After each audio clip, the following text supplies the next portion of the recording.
Welcome, everybody. It's Inebriated Podcast. It's your host, MC, and your co-host.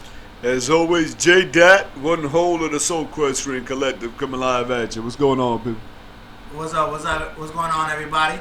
It's another episode here. We are in July 17th, I believe. Well, no, I'm sorry, the 13th. I'm tripping. 13th. I'm tripping. Doc Brown. We're getting off on a good start. We're just coming out of 4th of July. How was your 4th of July, JDot? Man, it was horrible. I got too faded. In fact, we got to do a 21 bottle cap salute. Boom. Okay. I got too faded. Well, what events you had going on? You hit the beach? We did the annual little barbecue thing. Like we usually used to do the beach, and then we decided, because the deeper we was in the tradition, because we went to the beach for about damn near 4 or 5 years straight. With the pro club beach bash that we was doing and shit like that. True. And like we started realizing this, like, man, you got to go to the beach earlier and earlier to get good parking, to get the grills and do all that stuff, because everything is sanctioned. Right. It wasn't like before. It was like, you show up, you go wherever you at on the sand, you set up your own damn grill, you do your thing, and it was getting more and more like heavily, monitored. There was a lot of police everywhere. Right, you know what I'm saying? Motherfuckers around bother you and shit. You know what I'm saying? A lot. You know what I mean? And so then we just said, you know what? Fuck it. We switched it over, and then we just said, you know what? We just have a barbecue at the end of the day. Say we fuck with you. You come through. You know what I'm saying? And it is what it is. Okay. In fact, try to holler at you. You were doing your thing. You're saying it is what it is. Like you went the commercial route for 4th of July. Yeah, I mean, we did something completely different out of the norm. Little shout out. Damn, should I even say? Because they looked out, but they literally wouldn't let me take the GoPro, man. I was trying to shoot some GoPro footage for you guys. And no shout out. It was a no-fly zone, so okay, fuck it, no shout out. But we was downtown Miami. We was kicking at somewhere that was a waterfront restaurant. And we were having a great time. It was very populated. It was cool. It was calm, collect. They had a food truck situation to where we had like 5-6 different tastes of local eats around South Florida. And it was cool. We had a cool vibe, man. A bunch of people came out. Beautiful people, man. What you was grubbing on? What kind of local eats? They had quesadilla, obviously, but they did it funky. They did it with like was it food trucks kind of shit? Yeah, food truck kind of shit. Like it was green pepper peel and like onions and shit. Like it was like authentic like food truck shit. Like I mean, they had a crab and shrimp shack. They had a pizza spot. I mean, I didn't get no pizza today, but I mean that day. But it was decent. It was decent. Like I digged it because I like it when you get a variety pack. You know what I'm saying? When you get a variety of different flavors, of different things, of different tastes of culture, like that's really what I fuck with. You know what I'm saying? That's what I really appreciate about the spot. Like surprisingly, because of how commercialized it was of a spot, they brought it this time. They definitely brought it this time. And so we went from there. I mean, this is gonna be a little bit of a long story. We went from there to another club, daytime club, nighttime club, really. It's actually the biggest strip club down here in South Florida. I can't give it a shout out because they don't pay me enough. But we went there. We went there at happy hour. It's a number. So we went there at happy hour. It was pretty dead. And then right there in downtown Miami. You can't miss it. It's right next to Space. I already know. And we went there. It was dead, but at least it was happy hour or whatever. But there's a rooftop bar. That was popping. Rooftop bar opened at 7. So it was like, boom, perfect. We catch the fireworks. We chilling. And we on the rooftop of this motherfucker. Boom. We was in. And so from there, nigga, I mean, it just ended up being a whole day. Then from there, we left. We went back to downtown Hollywood. Went to Amsterdam. Killed the bottle. Met up with my dog that was there. Surprisingly, I didn't even know he was going to be there. It was his birthday. So I said, fuck it. 2-3 o'clock rolled around. We out to Oceans. Shout out to Oceans 11, man. That I got to give him. This is a freebie, bro. Got to give Oceans 11 a shout out, bro. Because they always look out for a nigga. And we always have a good time there. Never a problem, dog. And yeah, 5 o'clock rolled around and we finally called it a night. Ocean 11, the kind of spot that I wouldn't be surprised if I see him on the next season of First 48. Facts. But, you know what I mean? But a good vibe. Usually a good vibe. It's a clean vibe. Like for a dive bar, this is probably the cleanest dive bar in South Florida. And I've been to a lot of dive bars. like dive bars. If dive bars are your thing, we literally met a young lady that worked at that strip club that's open during the day. She literally was like, "Yo, I'm from Michigan. I love dive bars." I'm like, "You love dive bars?" From is it the same individual from an unreleased episode that will never see the light of day? No. Alright. But her too. Actually, that young lady too. She loves dive bars. Like, I don't know what it is about people from like the northern states, like Michigan, New York, Maine, Boston. Like, they really love the dive bar scene. I don't really know what it is. I don't really think dive bars really exist. Oh, they exist. Up north. Well, they're just called bars. No, like how they used to. Well, no, they're like bars or pubs. You know what I'm saying? Like Irish bars. No, but I'm saying up north, like where these people are from. To me, I really in Chicago they have basement bars, and then they got like second floor bars. Like, you gotta take a few steps to go to the bar. So do you pay per step? Like I said, oh, boom, I gotta go up, mom. You go down, but hey, you get a free shot of Johnny because you had to walk down. That would be dope. I mean, that's the city of Al Capone, baby, in Chicago. So some of them speakeasies, like, it's really speakeasy. You feel me? Oh no, I believe it. So, like, it's just a different vibe. Like, I was only of the age enough to like go to like the nightclub scene and like the regular bar scene. But if I was in Chicago, if I was of age at the time, I don't know, them dive bars, bro. And then the thing is with Chicago, it's not a 24-hour city. So like, really? Their clubs and bars close down at a certain time. I mean, obviously there's low-key after-hour spots, like places that got a restaurant and then they just stay open for like 5 niggas. You know what I'm saying? But most spots they close at 2, 3, 4 the tops max that I try to go see. I mean, that's later than Orlando. Right, the whole city of Orlando. Yeah, it's a 2-hour city. That's Orlando crazy. is what? 1 a.m. or 2? 1 a.m. to 2. 1 to 2. It depends. It's somewhere. I haven't been to Orlando in a very long time. I think it's 2. I think bars are 1 a.m. The last time I went to Orlando was when Miramar High. You know what I'm saying? Shout out Miramar, East Miramar. You know what I'm saying? Shout out Miramar High School when they won the Nationals. We went out there and football, you know what I'm saying? It was a dog. And we went out there, boom, and then we just, we just went to the club just because, like, let's just see what's going on. We already here, and it was the nicest bouncer I've ever met in my life. Really? This motherfucker had to been like 7'12". All right. His dreads were longer than me. Bob, everything cool. Like, we just in that shit. Motherfucker walks up. While we already inside, like, excuse me. You cannot smoke inside of this area. However, there's a door right over there. Boom, you go up there and you can smoke there.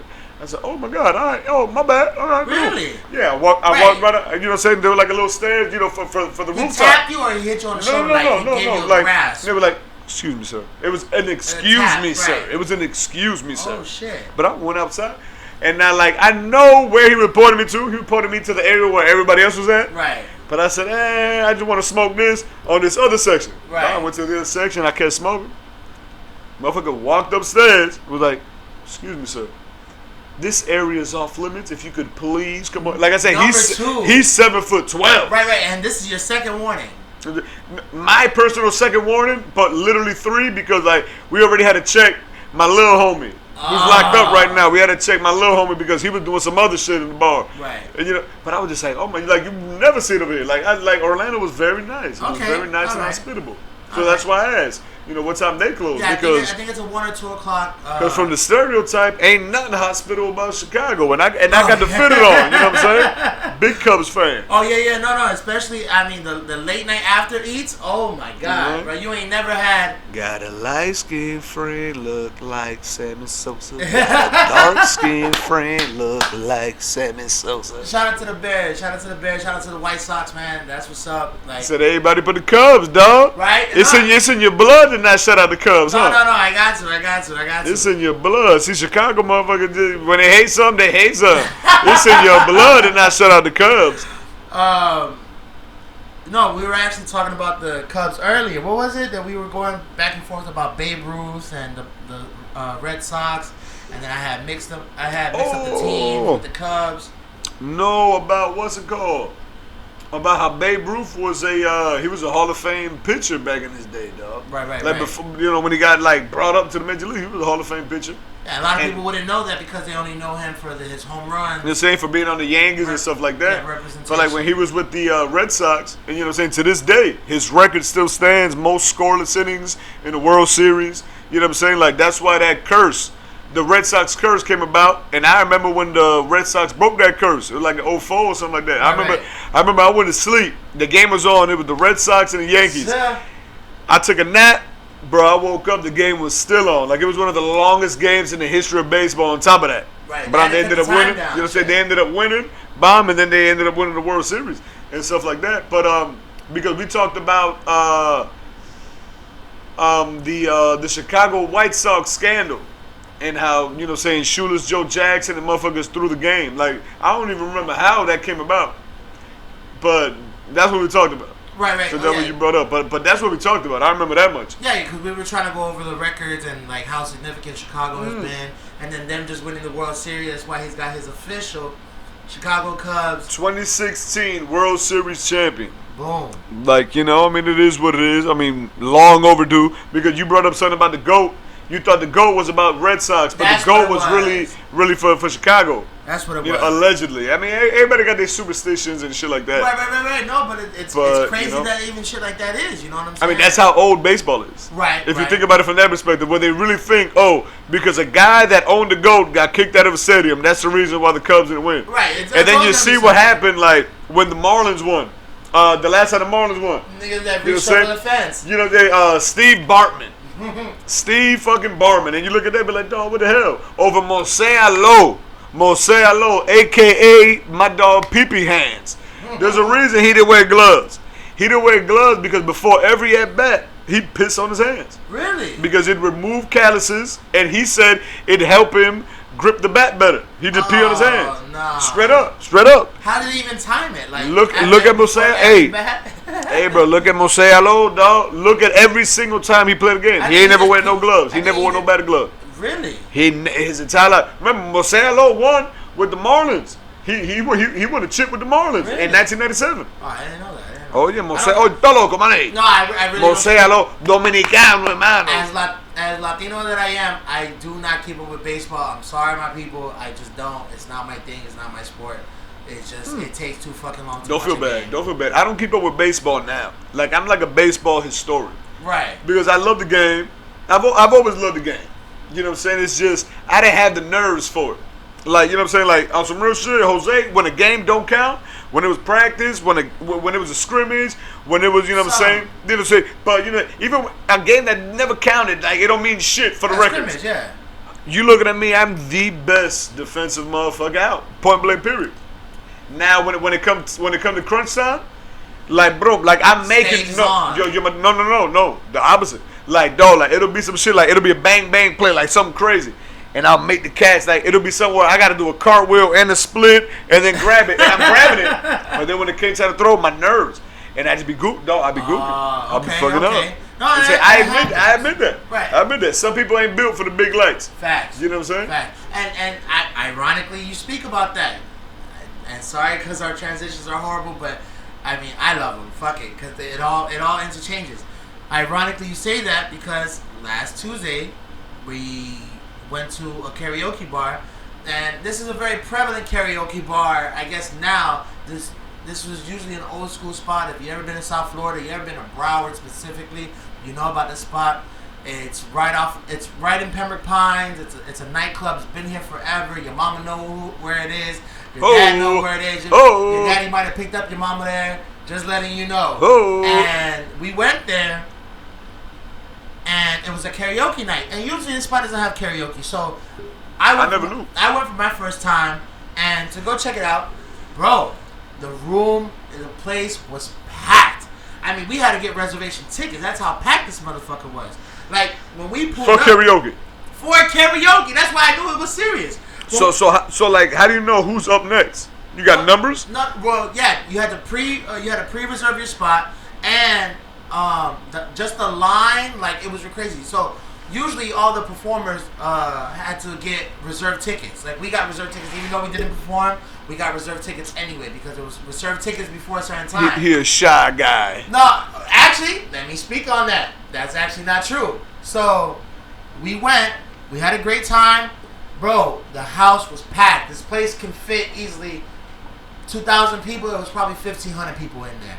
Actually, a great performer, Jacquees, actually showed up. Shout out to him because, you know, not being a neighborhood cat, he showed up. He did a little performance. He showed mad love. So shout out to you, my brother, man. You know, I'm a little bit of a fan of your work. I'm not a complete fan. I fuck with some of your work, but I can't say that I'm a full fan. So, but congrats to you, man. Shout out to you, bro. You showed up for the crib. You know what I'm saying? And especially for everybody, like it was free entry. Free entry or like $10 to get in. So like even for an event like that to show up at such a low cost, low fee, like that's what's up. I mean, we did buy a bottle. Did anybody get shot? Nobody got shot from my preference. Like from my peripheral, nobody got shot. Then it's a beautiful thing. Well, because I know where it's located, and if nobody got shot, it's a beautiful thing. Facts. And, you know, we actually went, boom, copped the bottle, had a good time, and they were starting to run out of performers. And I was like, oh, shit, you better run out of performers. I'm so drunk, nigga, I'm like, because they're doing R&B, which is cool, you know what I'm saying? That was the vibe. The vibe was R&B all night. So boom, we in there. Everybody singing R&B. Somebody sung Casey and JoJo. You know, there's a video. You can look it up right now. Pembroke Pines. It has to do with a reptilian animal. Well, just to let the people know, I can't give it for free, dog. I can't give it for free. I can't give it for free, dog. They gotta pay. They gotta pay me. So. You can look this up right now. It's an older white dude, bro. Older white dude came up in St. Prince, man. It was dope as fuck. What Prince song?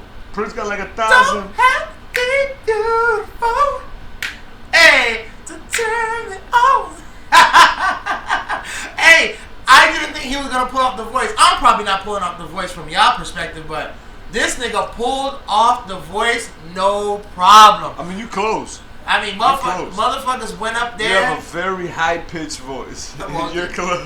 Prince, I love it. I could be your son right now, nigga. Yeah, you ain't died. but Prince is like 5'1". Right. Well, I mean, you know, my mama a little tall. My granddaddy was a little tall. You feel me? Could have been on my mama daddy's side, but besides that, all right. Besides that point, we had the karaoke bar. They started to run out of performers, and I'm like, I'm getting sauced up or whatever, confidence boosted. But I didn't even look around the room, dog. That's how packed it was. Like homeboy, you know, they had an MC. So the MC came out, hey, y'all having a good time, da-da-da. Anybody want to come and perform? Come up right now. Come and address me backstage. I'll get you on. And I'm like, man, I'm saucy right now. And you dog. Scary. You ain't holler at the MC. Like, no, hey, I did. So he was pointing out into the crowd, and I'm second row. So I'm like, man, you know what? I got a song in my head that'll match the R&B vibe in here, but I don't know if it was gonna fly. And I'm gonna tell you exactly what it was in a second.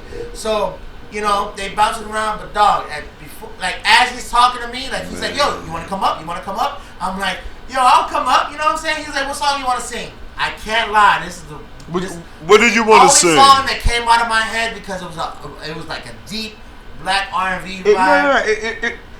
It was in the vibe. You was feeling it. You said you were drunk. You were feeling right. good. So, like, if it came out, that's because that's what you were feeling was the vibe. Right. What song was it? Because he explained it too much. That means you already know it's going to be some shit. It's going to be some shit. Literally, that's in the song. Contagious by Ron Isley. And R. Kelly. Touch me, baby. Yes. And a man said, give me what you got. I swear, that was my... I love me some Ron Isley. People don't know. Isley, bro. Mr. Biggs, they don't know about Mr. Biggs. The Mr. Biggs before the Mr. Cheeks. You understand what I'm saying? See, like what people don't realize is, like, go back and do your research, and you're gonna see the old album covers of the Isley Brothers, and you're gonna be laughing because you're gonna see a lot of dudes. It's gonna be a lot of polyester, spandex, Facts. and shit like that. A lot of bell bottoms, Facts. a lot of feathers and shit like that. But never forget, behind them feathers, motherfucker probably got a nice revolver, like the Isley Brothers was on their thing. at the same time delivering amazing shit such as Footsteps in the Dark. And amazing, you know what I'm saying? Yeah, and these are just records for the hip hop community. Because me personally, I love karaoke night. Okay. See, but I've never been to that spot, to the reptilian location, the cold-blooded location, such as located over there. Facts. Just a little west of the turnpike. Right. But however, I go to I don't give a fuck. The Gulfstream got very good karaoke. Right. Pop because, karaoke. You know what I'm saying? I remember. You know what I'm saying? Oh yeah, you was out there with Buck. Yeah. Dog, like I'm telling you, I was out there, man. I love karaoke. Another little karaoke spot I like, but this a hole in the wall. This right off of there, off 79th. You know what I'm saying? Little Brazilian joint. I don't even know if it's still there. It's been a minute. Could be not. Boteco or Boteca. I forgot the name of it, but it's something like that. Boteca. Okay, I remember that. It got the round shit. Like it got a round logo, like an Aztec logo. Yeah, it's like a square, and it just said Boteca. They say Boteca, and they got like some in the middle. I mean, I don't know what it got. Yeah, but it's a little Brazilian spot. And you know what I'm saying? Like, I've been out there and stuff like that. But I really like karaoke. Right. Like, I really like karaoke. And I was ready to get up, but dog, I look like... Like, y'all hear my voice, and y'all hear his voice. Y'all know I like karaoke. No, so look. You're a little shy. No, bruh, you would've shit your pants. Like, bruh, we went up. Hold on. Hey, put the beat on. I told him, man, yo, what's up? He's like, hey, what you wanna sing? I'm like, yo, I will sing Contagious, because this is the vibe I was feeling at the time. It sounded like the tempo of the room, so I wanted to match the room. So I told him Contagious. He was like, so it was a lot of shows out there. Okay. Oh my God, I would have shut it down. You feel me? Okay. And so, especially for, I'm a big dude now, so fuck it. I gotta do something for the ladies. You feel me? And I was right about to go on stage, but then the night kept on, and Jacquees walked in, and he was like, man, we ain't got enough time. We're going to fit you in for next week. Jacquees is here. You know what I'm saying? He was just trying to be nice. At the end of the day, you ain't get fit in no way. Hey, man, Jacquees here, you already know what time. Right, you already know what time. Like, people know what time. Right. No, and I'm going to keep it real with myself, of course. You know what I'm saying? A whole celebrity walked in. Like, I'm not trying to jump on the mic after him. Because he's going to do his thing. But I'm going to ask you a question, because the way you... a whole celebrity... I'm going to ask you a question. A serious question. Like, I ain't playing. What Jacquees song has been on the radio? Well, he did I Know You Wanna Fuck, I Know You Wanna Chill. What you mean? Baby, no. I know you wanna see. No, but I heard that shit when I was a kid. Right. And he ain't even that old. Right. He ain't even that old. No, but I'm asking this. What song has been on the radio? No, he's had some hits. That's been on the radio? Like I told you, I'm half a fan, bro. I can't. No, because I'm just asking. Yeah, no, he's on the radio. I know we're in the generation where it's like covers. A lot of this happens. No, but a lot of it happens due to streaming and stuff like that. Right. So it's a little different now. Like in the same aspect where like Freddie Gibbs with Bandana. Because I've been a Freddie Gibbs fan for a minute, and I remember Freddie Gibbs saying, like, when he drops Bandana, that's his last album, he done with rap. And then when I see that Bandana dropping, I see he signed a major label deal. So I know if you just sign a major label deal to do this album, that ain't going to be your last album, because now you're in the contract. You got at least 2-3 albums. Like, you know what I'm saying? Something like that. But he's on it. So it's like, I understand. So that's what I'm just asking, because honestly, like, I've seen him, and I've seen him through Vine, and I've seen him through, like, the online shit. Right. And I haven't seen him in a positive light. It's always been on a slapstick kind of light, because like I remember the meme of him online talking about how your car be when you're trying to turn it on, but the starter ain't working, and it's just a video of Jacquees in replay in a loop going. Right. You know that? And then like, so I don't know anything good about him. Right. And that's what I'm trying to. That's what I'm asking. I ain't trying to throw shade. I know. I'm trying to give him some light. And like I said, I'm half a fan. I'm not checking for him. No, nothing. I'm not listening to his latest song. But from the work I have seen, which is a lot of cover work, I can't lie. It is a lot of cover work. So he is like basically giving the R&B vibe or revamp of a 2019 flow, because he's one of those rappers turn singing niggas. But he does have a tone. Maybe not a preferable tone like an Usher. All right, so you see what I'm saying? So he's not even a singer then. When you put it in that perspective, he a rapper turned singer type. Right, so that right there show me he ain't actually real. sing though. See, like I can't. We can't. We can't knock every performer that raps and sings. No, but that ain't even what I'm asking. You talking about something else right now. That ain't even what I'm asking. Okay, go ahead. So can he sing is my question. In my opinion, not my preference, but the man can get down as far as hitting notes. Can he sing? Can he sing? That it's opinionated, bro. No. It ain't no opinion. Can Fantasia sing to you? Fantasia can sing. In my opinion, I did not. Alright, so whatever. Style. Whitney Houston can sing. There's no debate about it. Okay. Ain't nobody gonna debate about that shit. There's certain people ain't nobody gonna debate. Keisha Cole can sing. Ain't no debate about it. Right, but okay, hold on. Mary J. Blige can sing. Ain't no debate about it. There's certain shit that ain't got no debate. Sing. But she was never singing. But she has sung background music and vocals. But that's why I'm asking you. That's why I'm asking you. I'm asking you questions. So you call it mine so I can answer yours. So you call it Jacquees Missy Elliott? Of male R&B / hip hop rap, yes. All I heard was yes. Do you understand what I'm saying? Right, but you have to understand the category I'm putting them in. But that's the problem. Category. Why do we gotta put singers in that category? Because Chris Brown has done rap songs. But Chris Brown can sing. I'm not asking if he can sing. I'm talking about. I'm telling you, can he rap? No, he can't rap. Of course he can rap. No, he can't rap. You obviously have never heard his rapping work. No, I have. No, he can't rap. Okay. I hold rap to a different standard. Can T-Pain No, he rap? can't rap.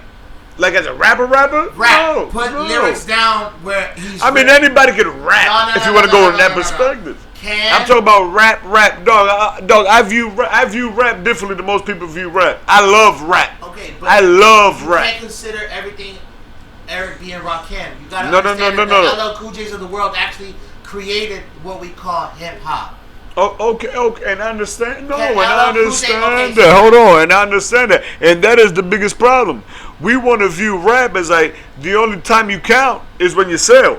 Dog, at the end of the day, there wouldn't be no LL Cool J without an Eric B. and Rakim. Crazy. They wouldn't be. No, they crazy. wouldn't be. They wouldn't be. They're crazy. They're in the same generation. You know what I'm saying? Without a Grandmaster Flash. There won't be a LL Cool J. You can say that. You know what I'm saying? But you're not saying that. You're saying Eric B. and Rakim. Eric B. and Rakim were just in a different lane completely of what LL Cool J was doing in the 70s. You have to understand. Not in the 70s. LL Cool J was never in the 70s. LL Cool J wasn't in the 70s. LL Cool J? Bro. It's never in the 70s. When I go on my rooms. Because I stare in the wall and in the back of my mind I hear my conscience call. I Need Love was like a girl 78. as sweet as a dove. If there was no LL Cool J, there'd never be Heavy D and the Boys. I need love. No LL Cool J, no Heavy D and the Boys. And Heavy D and the Boys. And like Master P said, I need dubs. Right. You remember that shit? Shout to that. No, but at the end of the day, no, what I'm saying is, because that's what gets me upset. What gets me upset is the fact that hip-hop is not allowed to hold a standard. Hip-hop is the only genre where, like, the old shit, though, like, we're still comparing rappers to motherfuckers that literally died 20 years ago. Yo, Biggie died in 1990, not even 20 years ago, more than 20 years ago, brother. More than 20 years ago. Right. And that gets me upset because why? Because why is it that we keeping dudes off the radio and shit like that? Because we ain't got control over the shit. Right. I love hip hop. I love hip hop, like everybody else. I love hip hop. Ain't no doubt about it. Right, but see, ain't no doubt about it. See, when you get a mixtured artist, and I can let you rock, but no. Okay, now continue. When you get a mixtured artist, like let's say an LL Cool J. What do you mean a mixtured artist? What does that mean? Where he blends the fine line of what rap and R&B is. Because let's say an artist like Missy Elliott. Hold on, nigga. He was never singing. Okay. Because I Need Love, and what's the other one? Was he singing? Yes, nigga. Even though he's rapping, it's smooth. He wasn't singing. Oh my god.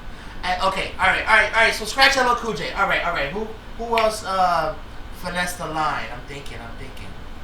It's T-Pain for sure. He created a new line in the 2000s. See, but T-Pain wouldn't exist without a person like Ja Rule. No, because now I'm looking at this up. Ja Rule wasn't singing though. No, he was. He was singing. No, he was literally singing. You telling me to leave me alone. He was singing. No, that's not singing, bro. Just because you're holding a note does not mean you're singing. Just like I told you, 85, by the way. 85 was LL Cool J. I Need Love? No, 85 was when his first album came out, Radio. Okay, all right. I can't live without my radio. Okay. See, like, no, but look, what I'm saying is... All right, so I got to take a shot for that. Hold on. Of course. What I'm saying is, hold on, Bob. God bless and bless God. Bless. Now, that's the only question I got. Why is it that we're not allowed to hold rap to a higher standard? Rap only has one radio station in most major cities. Yes. Compared to, like, things like rock and all that new shit. Yes. Where they're playing all the old hits. You can't play... When you play, like, classic or old rap records, like, you looking at, like... Motherfucker looking at you like, oh, damn, duck-ass motherfucker, he over here, like, blah, blah, blah. Right. For some reason.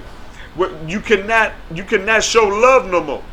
And that's the problem. Like, that's why I enjoyed listening to a motherfucker like Sean Price. Sean Price was never on the radio. He was never going to be on the radio. But guess what? That Sean Price was over there hitting you with some shit.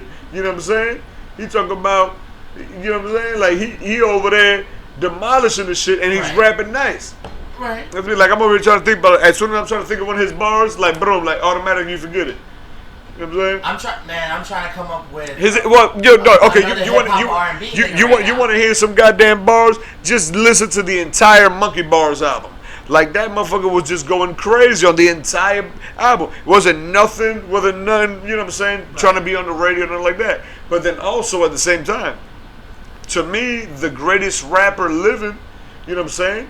You know what I'm saying? To me, the greatest rapper living is Jay-Z. Point blank period. But to me, the greatest rapper of all time is Biggie. But you are up north cat. Like, it don't matter. We're talking about all that shit. But regardless of the Chicago Cubs you are up north cat. Like, I was up north for a while, but dog, the Biggie niggas is always gonna be Biggie niggas, and I understand. But my favorite rapper of all time is Tupac. Yeah, but that's what I'm saying. Your favorite and the best next to each other, because you have to understand that there is a but I'm trying to show you because there's a complete difference in their style. And that's what I'm trying to say. There's a complete difference in their style. But my favorite is Pac. To me, Pac was always my favorite since I was a jit. Always my favorite. You know what I'm saying? Like, the first album I ever heard as a jit, you know what I'm saying, was motherfucking Master P Ghetto Dope. Right. That was the first album my old boy bought me because my old boy was a big Master P fan. You know what I'm saying? So all I would listen to when I was a little jit was fucking Captain Kirk, can you save me? Captain Kirk, I want to have your baby. Like, I'm listening to that shit. You know what I'm saying? I remember when he flipped the Michael Jackson track, when he did, I always feel like somebody's watching me. Hey, that is probably one of my oldest favorite Master P flips that he did. Because he did a bunch of flips. I mean, he did Pass Me the Green. He did I Need Dubs. Right, I Need Dubs. You know what I'm saying? He did a bunch of flips, but that was probably my favorite. I'm gonna know you. Hey, that shit was my shit, though. That shit was my shit. But let's not lose topic, because I know you want to talk about your favorite rapper and the best rapper, but my topic solely was, about singing.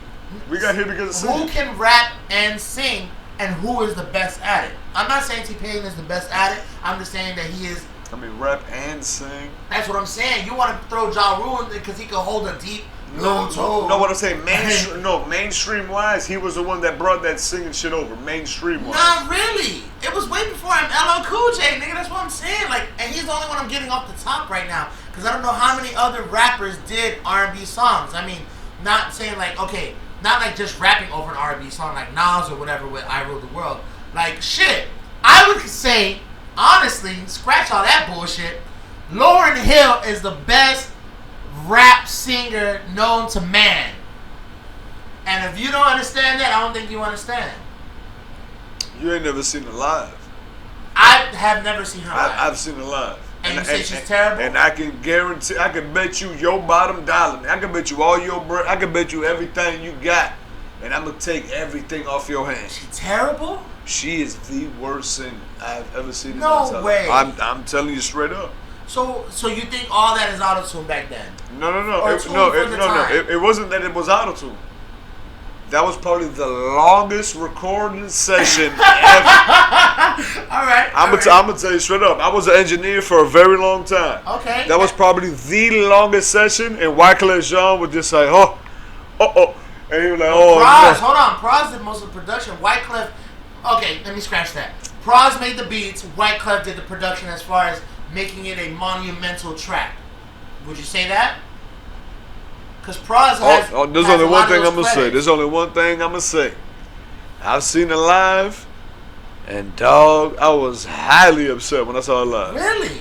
I was highly upset. I am shocked. I am completely shocked by this because Lauryn Hill. I mean, I grew up like. No, I loved it. I loved it. My mom's favorite song is "My World Is Zion." Like, you know, Lauryn Hill, Miseducation of Lauryn Hill is still highly acclaimed to probably be one of the best hip hop albums of all time. You can't exclude it out of rap, and you can't exclude it out of R&B. It's in its own category of hip hop because that is true hip hop. And I would say that she set the tone for all artists from the 90s up until now. Lauryn Hill, God bless you, Lauryn Hill. You have been the soundtrack to my world, shit. Yeah, but you gotta tighten the fuck up. Go ahead. I'm telling you, dog. I've seen it in real life. All right, but maybe look, she done probably smoked enough weed with the Marley Brothers to be like, all right, I can't sing no more. My shit fucked up. I'm not here to get dog. At the end of the day, look, that's why people consider me an asshole. Like in my real life, occurrences with humans, right. People consider me an asshole. I don't know why. I think I'm the cheeriest motherfucker you ever gonna meet.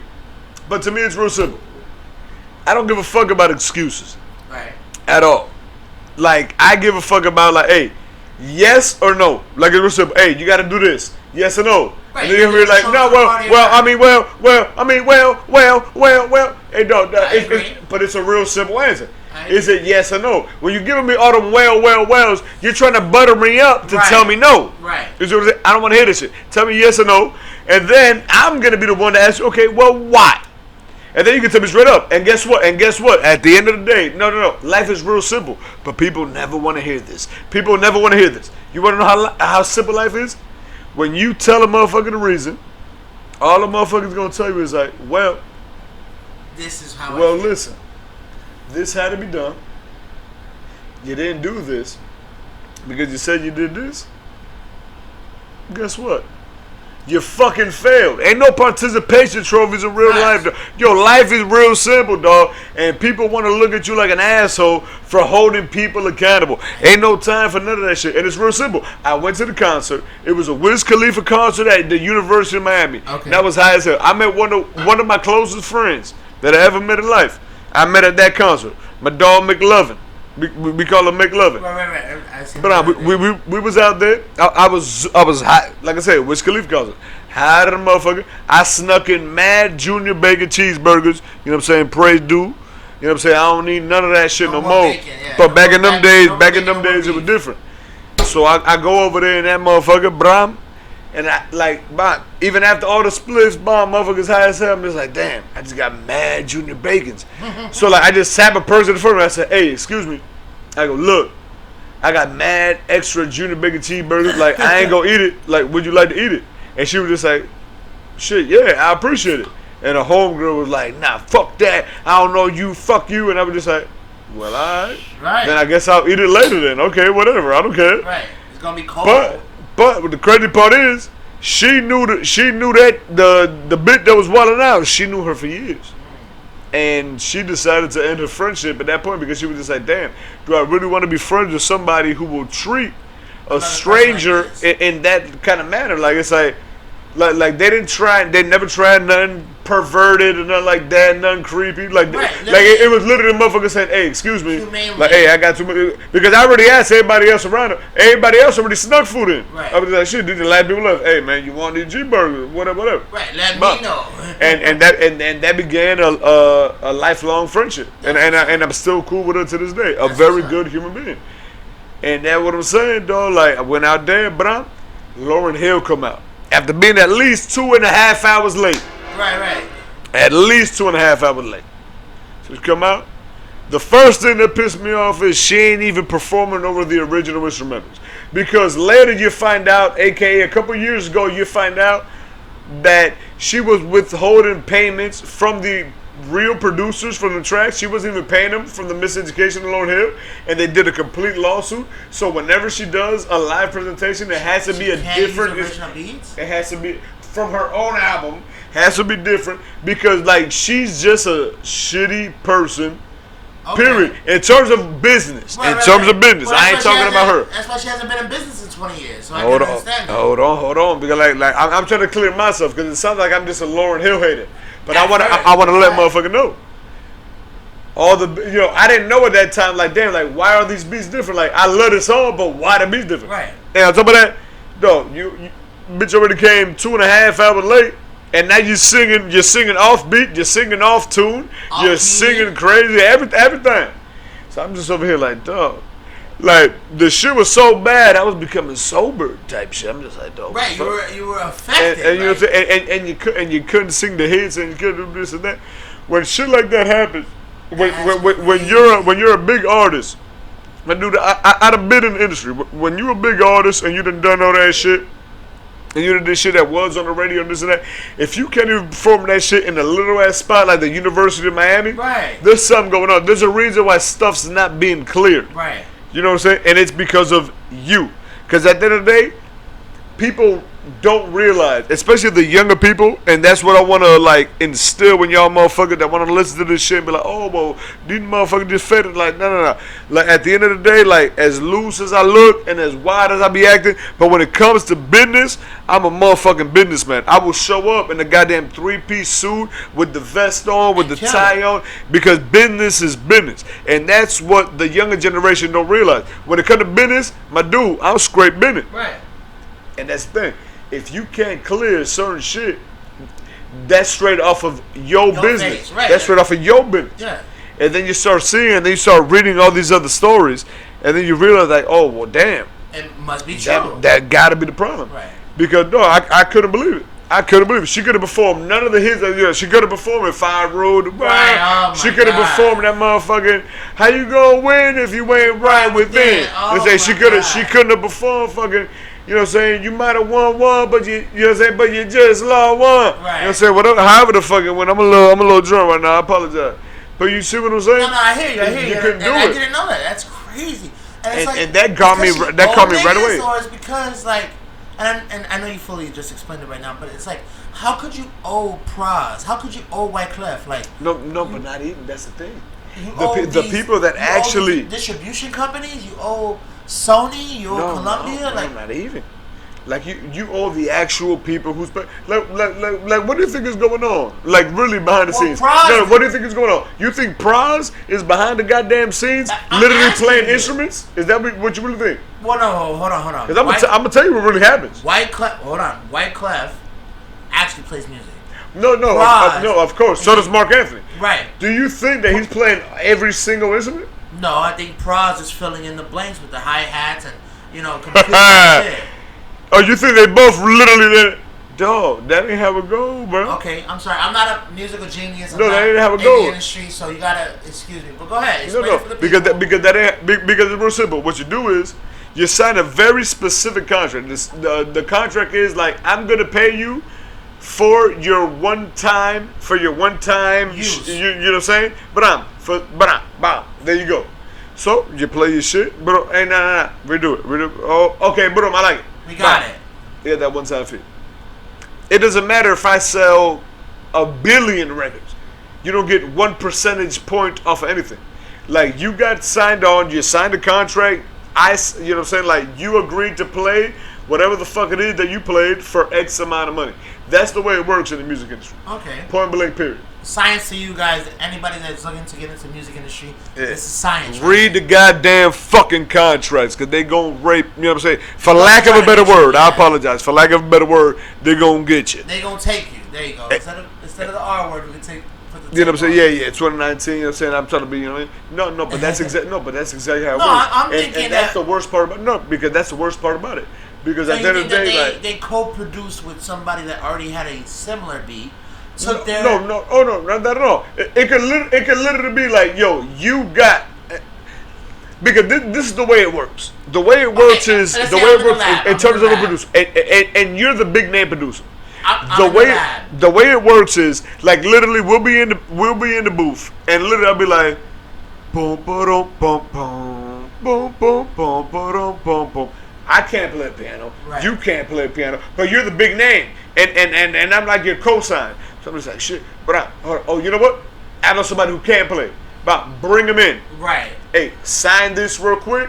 NDA. They sign it. Right. No, not an NDA. But something like that. Something along what those you're lines. signing it is basically, I'm gonna give you bread. However, I'm only gonna give you this amount that we agreed upon for you to play this one thing. Right. Like what? Bro, and that's it. That's it. What that does is, like I said, if you could literally sell 1 billion copies, you're not gonna get a cent more. You're just gonna get paid for your time. Mm-hmm. Like, bro, hey, thank you so much for coming out here and playing the pianos. That I needed. And guess what? We agreed to $700 for an intermediate period of 12 hours. Right. And boom, here's your $700 for 12 hours. And I holler at you. Bam. Okay. You have no legal recourse to ever come back and be like, well, this melody, this riff went for X amount, or hey, well, this new rapper, it wants to sample that. Nah, guess what? You already signed that paperwork. Okay. And that's how the fuck it goes. You shut the fuck up and get the fuck out of my office. I can see that. However, the motherfucker with the big name, say the you or say the me. No, in this situation, you know what I'm saying? We don't want to say no names. You know what I'm saying? And the way we work it is, guess what? We made them play the melody that literally I created by just doing like boom, boom, boom, boom, boom. Like literally, I'm telling you like, hey, play this. And I'm literally saying it with my mouth. Right. I can't play the keys. Right. And then you play it, be like, no, I don't like, no. On the third key, do this. Because that's where it gets sketchy. Because when you a producer, like a producer is making sure the track sound crazy. Right. That's Khaled, where shits get. He's the Khaled effect. It's the Khaled effect of 2010, 2019. I'm trying to. I understand what you're saying. I understand what you're saying. Understand. And I'm trying to show the viewers. Right, it's fuckery. Okay, all right. So let's scratch back a little bit because I don't want to get off the. I don't want to like have Khaled take us off course because he takes everybody off course. And I want to go back to Lauryn Hill, Wyclef, Pras, Fugees, and so you're telling me that Wyclef did not play any instruments? No, I never said that. Okay, what part are you telling me? Are you saying he played only some parts? Like, because I can see... The only part that I was saying was Lauryn Hill can't sing for shit live. Okay, one. And on top of that, a lot of people who have been suing in civil court and have been winning, there's a reason why the songs can't be performed live. That's what I'm saying. Okay, so that's from a legal aspect. I'm not saying he didn't produce nothing. Production is a very big thing. I've produced. I've done a lot of things. Like I've went to school for production. I did. You know what I'm saying? Like production is a lot, and it's a very big scope. Now the problem lies in the big names that want to take advantage of that scope. Of course, I know for a fact. And I really want to say a name. See, I want to like you talk about the runners and we talk about Wyclef. Like, dog, I got a name bigger than these motherfuckers, and I'm telling you, dog. Right, like, I can't say the name, but I'm telling you for a fact, dog. Like, I've been there in the studio with this motherfucker. Like, one of the only thing I've been no. In hip hop, period. Okay. And the only thing I'm gonna say is, at one point, anywhere around 2001. To 2008, he was charging 500 racks every single beat. $1 million a beat. That's what I heard. I know exactly what you're talking about. And I'm gonna tell you from first-hand experience, dog. Like motherfucker would be in the studio, dog. Would be in the studio. Oh no, he could. He could play like. No. That I ain't taking that away from nobody. I'm never gonna take away nobody's skills. At the end of the day, of course. I've seen him get down on the piano. No, of course. 5 different symphonies. 5 different beats. I'm never gonna put nobody down because at the end of the day, remember, to get to a certain level, you gotta know certain shit. Because at the end of the day, it's just like the streets. It's just like the streets, though. You gonna get your car pulled. Mm-hmm. However, what I will say is a lot of the new sound that was invented and this and that and the third and the new record, be like, damn, he produced and co-wrote. Oh no, bro. I was in that room writing writing these R&B records, dog. However, dog, I've been there and I watched. Literally, I seen. One of my dogs bring a beat. Literally bring a beat. Right. put this shit on, and motherfucker just come in the room. He bring his big fat ass in that bitch. Right. He just he nods. He goes, nah, hold on. I'm gonna tweak. Swap that drum out, boom.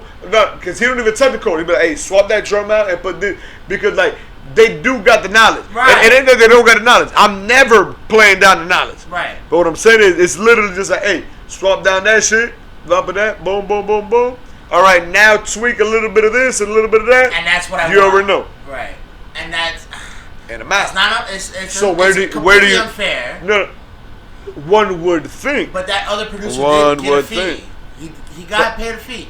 Nowhere near to what he should have got paid. But not on the credits. Where it counts is on the credits. Credits, of course. Writing credit, production credit. You get your bread. Right. You get your bread. That Grammy nomination, that Grammy award. Your name ain't on it. Your name ain't on it. You don't get the plaque. Right. You know who get the plaque? You get participation trophies. Not even.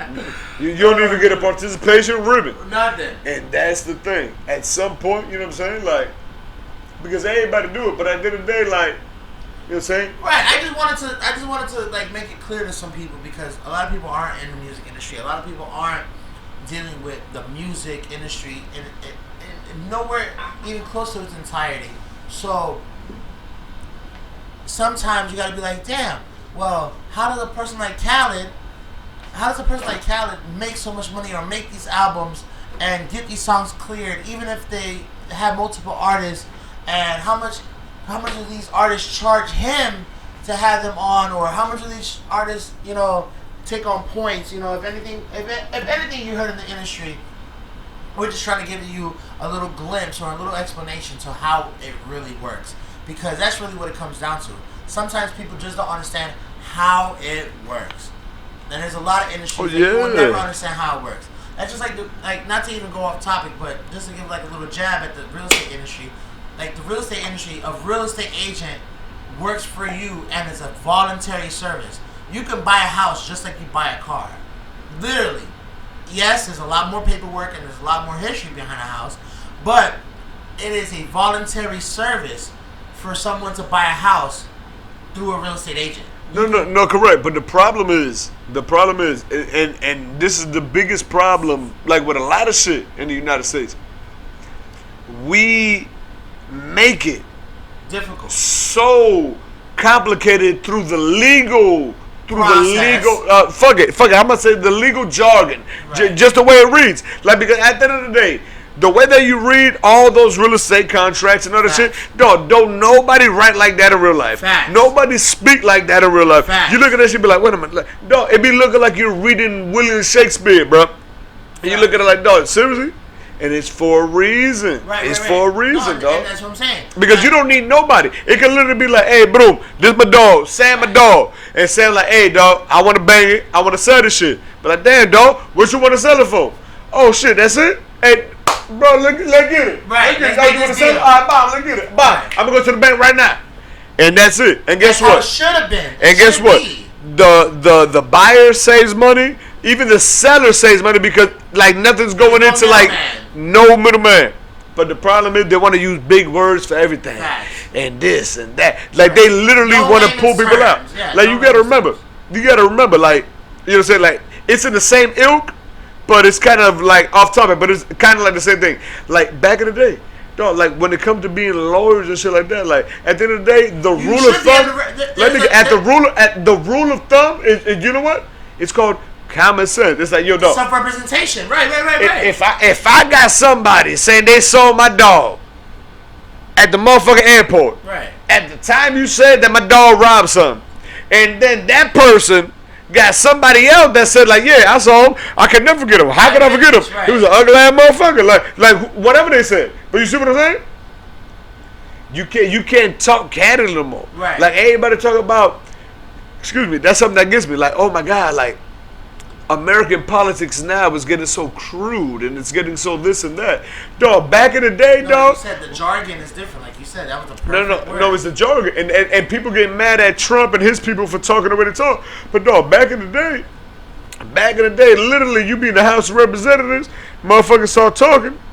This should be looking like what you see like out in India and shit. Like motherfuckers be like, hey man, yo, you a goddamn lie. Bomb! And you gonna get slapped in your shit. And you might get stomped out on the street by all the other people that in the city that see you do it. No, but think about that. You wouldn't want to elect a governor that gives so much, that cares so much about his city and all that shit, that he can make, hey man, I fuck with the east side so much, I'm gonna slap the fuck out of fuckball with that shit. I'll be like, if that was the whole campaign speech, like, hey, vote for me, I'm gonna slap a fuck nigga. That's like, you be like, damn, I'm gonna vote for the dude. Like, he look like he keeping it real. That's like Gaddafi during his interview. We were actually speaking about this earlier. Don't lie about my city. I'm gonna slap fire at your ass. Motherfucker lie, and then you on C-SPAN, and then you slap fire, man, you lie. Bum. Right. But that's what happened back in the day. No, but let's break it down for the people that don't know. We were doing a lot of history speaking because, our history is our future, and if you don't understand that, then I promise you're gonna be lost in this world. If you don't, you're gonna be lost, and you're gonna be doomed to repeat it. Doomed to repeat it. Thank you for saying that. And the problem is, on top of that, if you don't know, if you don't know your history, you're gonna be doomed to repeat it. However, you're gonna be doomed to repeat it with the outcome of whoever is controlling the situation, that history. Facts. That's why you need to know your history, and you gotta know what's going on. Facts. And so, like, if you don't like history, this segment, you do what you want with it. But we're going to be dropping knowledge for like probably the next 30 minutes. And I know we probably at least 30, 40 minutes in. But this is going to be a very sensitive topic, a very crucial topic that if you don't know your history, you better learn it because it is doomed to repeat itself. And if you are not aware, then you're going to be left in your underwear, motherfucker, because they going to fuck you. Straight up. They going to fuck you. I like that rhyme. It's going to fuck you, bro. If you're not aware, you're going to be left in your underwear. Facts. Underwear? Under there. Underwear. Right. I like that line. So what we were talking about is that, how misrepresentation of governments and misrepresentation of political power, where Muammar Gaddafi, and I'm going to let you take it from here because you know the exact history. Go ahead. I studied that for a little bit, and I seen it because Muammar Gaddafi, he was under pressure with the USA in the 80s. Allegedly, they said there was a plane that came down, there was explosives. They blamed it on the Libyans. Richest man in history, by the way. They said there was they blamed it on him, whatever. Nothing ever happened to him. Now, fast forward a couple years later, he wanted a satellite for a telecommunication service for his country of Libya and for North Africa in general. He wanted it. But he was paying X amount of millions, tens of millions of dollars a year to borrow off of European satellites and stuff like that. This is the 80s. He wasn't allowed the loan. Like, he had the bread and all that shit. He wasn't allowed. I'm sorry. He didn't have the bread. What happened was, he couldn't get the loan, so he relaxed. He ain't say nothing. Waited 10 years later. 10 years later, he got the bread for it. Bam. Shot his own satellite up in the air. Now he don't need to borrow European wavelengths or nothing like that. Bam. Like, he doing the thing, everything like that. You know what I'm saying? Like Libya, one of the countries where it's like there was no water in a specific region, like, and the aquifers in the water was all on the other side. Like, that was the most intricate sewer system to bring the water and, like, so everybody could have it. Like, in fact, when Muammar Gaddafi was growing up, they were still nomads in Libya. When Muammar Gaddafi was president, everybody in Libya had a house that was sponsored by the country, and the last people to get a house was actually his own mother and father, because he was just like, how could I give you a crib when I run this shit? It's gonna look like favorability. It's gonna look like, man, well, you my people, so that's why you got it. Right. So it was little shit like that, and then he started asking questions about other shit. Everybody else looking at him like crazy. Other world leaders at the time, at the UN and stuff like that, and what he realized is, for what he wanted to get done, it was saying more satellites and things of that nature. What he needed to get done was, what he wanted was to establish a gold dinar was the name of the currency. And so with that, it was an African-only currency system which was backed by gold. Now the difference is, the United States of America See, I don't know about y'all, but like me, I'm a nerd. I collect currency. So like the next podcast, I'm gonna bring you a American dollar that is backed by silver. See, the money you got now is not backed by nothing. No, it's not backed by nothing. Like exactly. You know what it's backed by? It's backed by Charmin, because you can wipe your ass with the shit. Right. But I've got American currency that's actually backed by shit.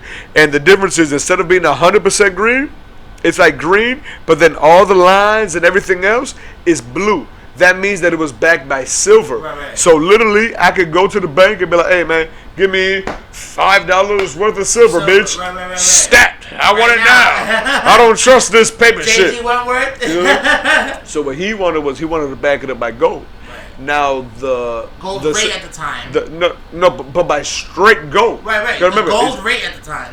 But remember, it's Africa. Right. They got the gold. Right. They got the gold. So when he's talking about it, all the country was just like, "Damn, hey, that's a good idea." United States, England, like all the world, hey, that's a good idea. You're like, nah.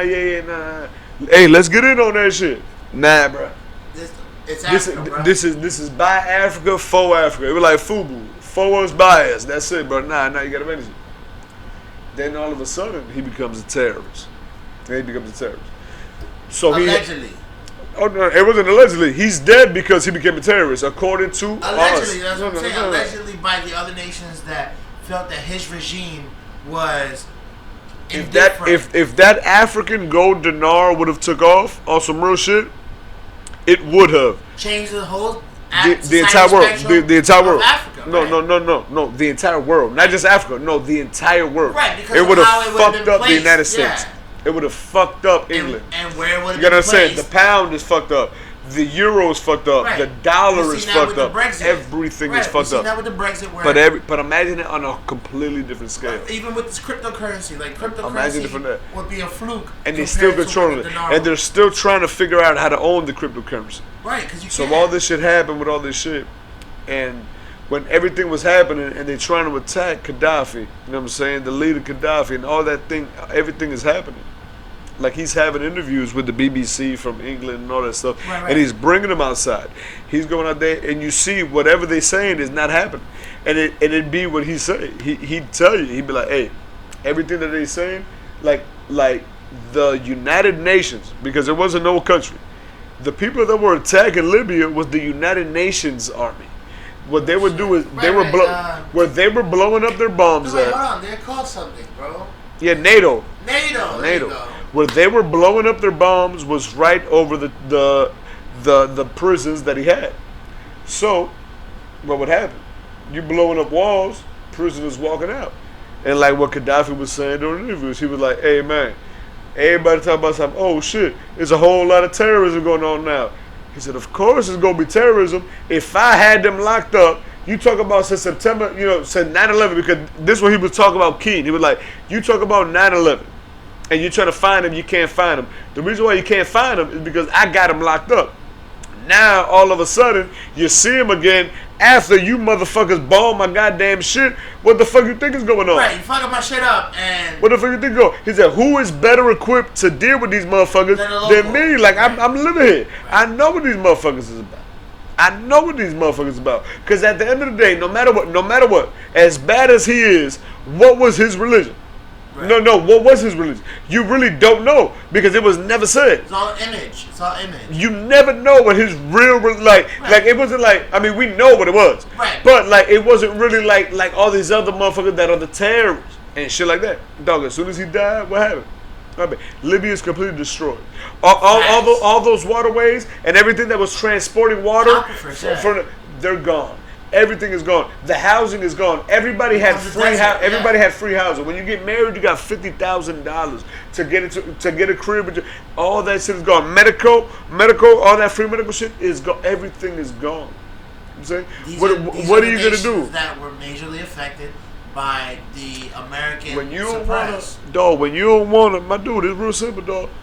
At the end of the day, no matter what, as much shit as everybody talking about the U.S., because there is a lot of shit to talk about the U.S., right. But at the end of the day, dog, we live here, dog, and motherfuckers, and guess what, man, motherfuckers dragging their nuts, because it's real, dog, it's real simple, as fucked up as it is. As fucked up as it is, dog, it's real simple. If you got something I want, and you literally a man of principle, you standing up for yourself, you say, nah, I ain't gonna give it to you. I'm gonna whoop the fuck out your ass. If I know I'm gonna whoop your ass, I'm gonna take it from you, and then I'm gonna tell everybody else, nah, he was wild. Right. And I'm gonna convince him that you was wild. Right. That's what we do. And that's what America That's does. what this country is. Nobody's gonna lie to you better than this country. Facts. You see it with what happened with the unions. And with the establishment of Israel. Nah, fuck that. That's a whole different conversation. I know, but with unions is a little bit more simple with unions. Right. Because it's like we've convinced our own citizens that unions are bad for the workplace. However, police officers got the strongest union. They kill whoever they want and they go on vacation and it's paid and everything. That is the craziest thing about this country. Propaganda. We've studied. Dog. We can swing conversations. After World War II, there was certain people in the Nazi government, and even the Axis of what's it called? That we didn't kill. We didn't kill the smartest motherfuckers there. Information, right? No, we had them. Right. A lot of those Nazis, we hired them, and guess what they became? They became CEO of Bayer and Bayer and companies like that. But we didn't kill them. Albert Einstein was kidnapped, not taken for his safety. That is a misrepresentation. He was kidnapped by the U.S. government to work on atomic warfare for the United States rather than the Axis powers. That's how it worked, bruh. Don't ever think that this nigga just said, hey, yo, come get me. I'm in danger for my life. No. Germany wasn't going to kill him. You can go watch on National Nat Geo that the Albert Einstein genius documentary. You can see that Germany was not bothering him because they knew that he was an asset. They knew that they would need him when the time came for nuclear warfare.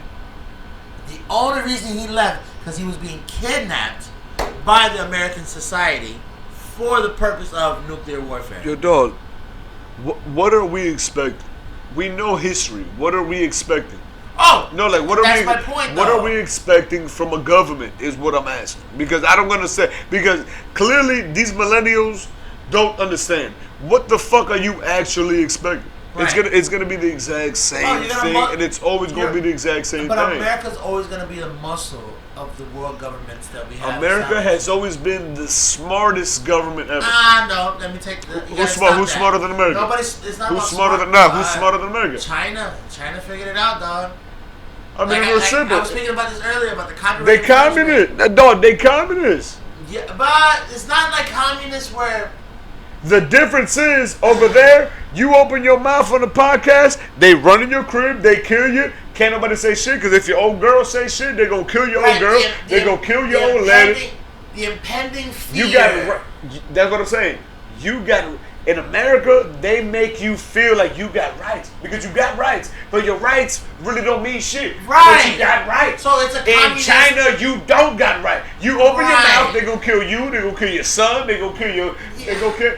That's what I'm saying. We have the smartest government. Yes, but we have the smartest government. They have you thinking you got free choice, but you don't. Right. They don't. And that's the if you ever get too big, they gonna kill you. That's my point. But if you keep it within the same level as everybody else, which everybody else, don't nobody else got a problem. Everybody on the internet talk shit about America. Oh, they hate America. Guess what?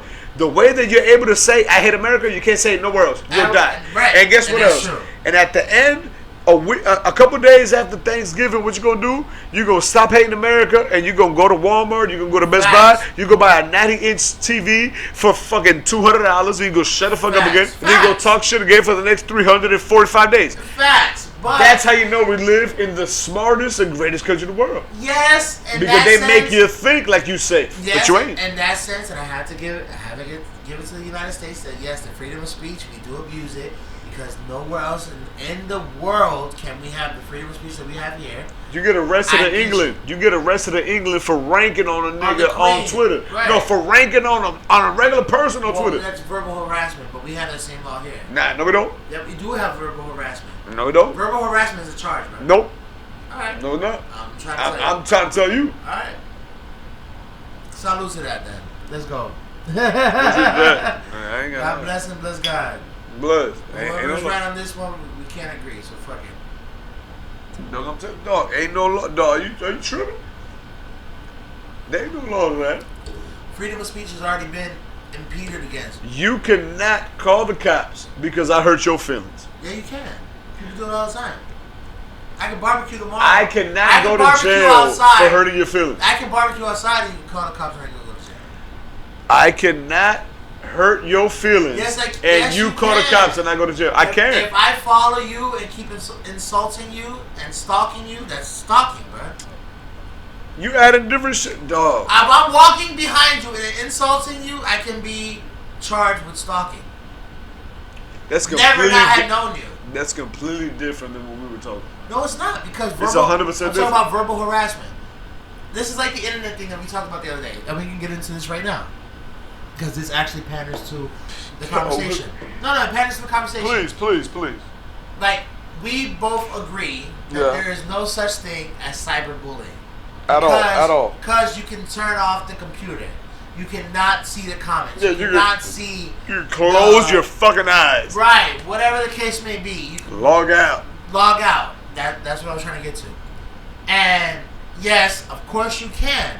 But that's why, even with verbal harassment, which is a charge, you can't exactly just walk away from somebody talking shit about you to you, because what if it continues after the verbal assault? It becomes verbal assault, then it becomes stalking, because I'm following you now. I'm following you to either your residence. Bro, let's be realistic, dog. Nah, fuck that shit. Nah, because you want to be this guy. Nah, you want to be this guy. Nah. You want to be this guy. Realistically speaking, if a motherfucker talking shit, no. If a motherfucker talking shit, and you be like, hey, dog, man, shut the fuck up, and you walk away, really, what are the actual percentage probability that a motherfucker gonna follow you? Oh, it ain't big, dog. You ain't never been in Chicago, Jack. Most motherfuckers. You ain't been in Chicago, You talking about gang, dog? You talking about gang members, right? Bro. And that's you my talking point. about gang members. Well, that's my point. Guess what? In this country, the laws don't apply to you gangbangers because it's easier for y'all to kill yourselves. As the government would say, fuck y'all niggers. Think about it. You gotta understand. That was a stretch, but okay. Essentially. No, the government don't give a fuck. When it's gang violence, the government okay. But my point is... No, the cops only come when it's time to murder somebody who's unarmed. Guess what? No, guess what happened during the Las Vegas? The cop just got fired. He got fired. He didn't get paid nothing back because he got scared when the Las Vegas shooter was over there busting. But guess what? No, you know that. Video of him in the staircase. That's crazy. Yeah. Pissing himself. And guess what though? A cop that killed an unarmed motherfucker, black motherfucker like us, dog. Guess what happened to him? He get paid $2,500 a month for life because he got PTSD. Right. Because he got PTSD. I want to hear that shit, dog. I agree. You want to be a warrior? Hey, if you want to be a warrior, then be a warrior, dog. Don't be a pussy warrior. No. I agree. If you want to be a warrior, then be a warrior. Because when you put that badge on, you want to be a warrior. Guess what? When you beating up motherfuckers that's unarmed and shit, you want to be a warrior. So guess what? Pussy, though. Yeah. So guess what? Nah. But guess what? Okay, you want to be a warrior? So guess what? This nigga got the same guns you got the same body armor you got, nigga. We got be guns. A warrior, nigga. Hey, what we talking about? Hey, this is Sparta. Right. You want to be a Spartan? Be a Spartan. Facts. I don't got time for the bullshit, dog. I don't got time for the Athenians. I don't got time for the Arcadians. Hey, I agree. You want to be a Spartan? Right. Be a Spartan, right. Bro. And I agree. That stick up for motherfuckers, bro. Right. And I agree to that. Your job is, dog, at the end of the day, the only reason, dog, we don't even need police officers, nigga. The only reason we got police officers is because we're not willing to self-govern ourselves. Because you can't. You can't self-govern yourself. Because you see what happens. Scary, right? No, you can't. You can't. Look at Miami. You can't. It was a self-governing city, and then you can't. It ain't nothing but Spanish motherfuckers. Everybody there looking at Spanish, and guess what? It's straight corruption. Yeah. Look at Detroit, straight corruption. Look at honestly on some real shit. Except for Miami, look at majority every major city that's Democrat. It's straight corruption. Anything happen, dog, is serious. My bad, Trump, nigga. Relax. No, cause we gonna keep it real. Right. Hey, you want to be a Spartan? Hey, you want to be a Spartan? I am. Then be a Spartan. Don't call me Trump. Be a Spartan. Trump ain't Spartan, nigga. He's Athenian, bruh. He want to talk it out. I mean, I'm good. He want to talk it out. He want to walk it out. Alright, that's what you think. Alright, so look. Trump going. Look, we're gonna take. Trump going to shoot somebody. Oh, facts. But hey, alright, let's leave on this note. You heard about this Area 51 shit? Yo, I ain't gonna lie. How you feel? I hope they rush it. I hope it. Because guess really what? do? I do, because guess what? Let's leave on this note, honestly. Alright, nah, rush it. I hope they rush it. Right. You wanna know why? Why? Because they say it's gonna be about 300,000 motherfuckers rushing it. I hope they rush it. Because the last motherfuckers that rushed Area 51, you know what happened to them? They got shot and killed in 5 seconds. So that means it's 300,000, bro. In about 15 minutes, it's gonna be a lot of stupid motherfuckers not walking the face of the earth no more. I can't wait. I hope they shoot all y'all dumbass motherfuckers. You really think you gonna walk into Area 51 talking about where the aliens at? Right. I mean, where the aliens at? It's a crazy. Where the aliens at? It's a crazy fucking story, and that's why These are the same people that ate Tide Pods, been licking ice cream at the supermarkets. Oh my god, spitting in pickle jars. Oh I'm gonna tell you straight up, dog. Kill them all. Facts. Kill them all. I don't want to live with these heathens. Right. They're straight heathens. I'm gonna tell you straight up, hey man. I ain't going nowhere like a mouse on a sticky trap. 50 black, nice roll for your dicky hat. Ooh. You feel me? Shout out my man. Freddie Gibbs? Nah, my man Frank Fender. You already know who you is, man. Jersey, stand up. Salud. But it is what it is.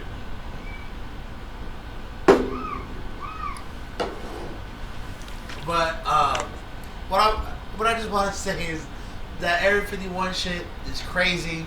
It's ongoing. This is the United States. These niggas really ain't got shit else to do, and this is just what we're. Of course, they got nothing to do. You gotta remember, the next big electronic sale is in November. Facts. They don't got nothing to do. They got nothing to do to November. So this is where you can only have these problems when you live in literally the great. You gotta understand one thing. No matter how bad America is, I'm sorry not to cut you off, but all I want to say is this. No matter how bad everything is going in this country, and this is not the third, you gotta remember one thing. You can walk down the street in this country. You don't gotta worry about a motherfucker stabbing you in the neck. You don't. They don't gotta worry about a motherfucker shooting you shit. In America, if you get stabbed in your neck, you did some fuck shit. In America, if you get shot in your shit, it's because you did some fuck shit. Right. Like it's very hard just to get randomly stabbed in the face in that time. Or shot. That shit don't happen in America. Right. Motherfuckers in America is worried about different shit. Like we want 100-inch TV screens. Like we're very materialistic driven. Like we're materialistic driven. We want to stun on the next motherfucker and we want to fuck the baddest bitch. And that's what I'm saying. At the end of the day, bro, there's a reason why all these motherfuckers keep getting caught at the border, dog. If you get mad about the dog, like you know what I'm saying, like I wasn't even born in the country. And I'm a guy, you know what I'm saying? I don't give a fuck. You can deport all the motherfuckers from Texas right now. I don't give a fuck. Right. I'm a citizen. I became a citizen at 18 and a half, 19 years old. I don't give a fuck. I'm good. And I'm about to get deported. That's a whole nother story I ain't gonna talk about. But dog, I came in the motherfucker. I did my residency. I did all that shit. I did that shit, nigga. I had to learn all that shit. Like, bro, who was this president? What was this law? You had to learn ridiculous shit. But I did it. At the end of the day, there are laws in place. And I refuse, I refuse to let motherfuckers try to come in here and try to circumvent the law. At the end of the day, bro, guess what, dog?